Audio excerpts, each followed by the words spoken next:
नज़म चांद और तारे। अस्सलामुअलैकुम, मेरा नाम है बेबरस मोहम्मद बिन कामरान और आज मैं आपको अल्लामा इकबाल की बहुत ही खूबसूरत नज़म चांद और तारे सुनाऊंगा।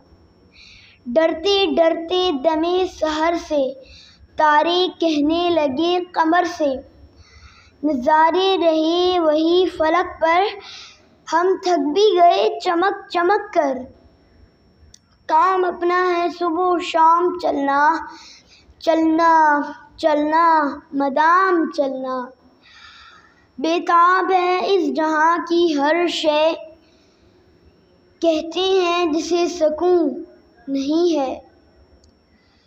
रहते हैं सितम कशी सफ़र सब, तारे इंसान शजर हजर सब। होगा कभी ख़त्म ये सफ़र क्या, मंजिल कभी आएगी नज़र क्या। कहने लगा चांद हम नशीनों, ए मज़रा शब के खोशा चीनों। जुम्बिश से है ज़िंदगी जहाँ की, ये रस्म कदीम है यहाँ की।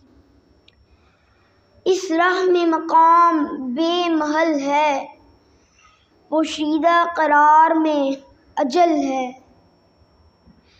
चलने वाले निकल गए हैं, जो ठहरे ज़रा कुचल गए हैं।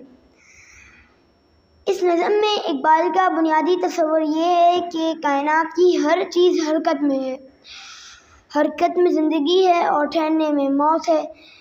इंसान को मायूस होने के बजाय मुसलसल कोशिश करते रहना चाहिए। जज़ाकल्लाहु खैर। अस्सलामु अलैकुम व रहमतुल्लाहि व बरकातुहू।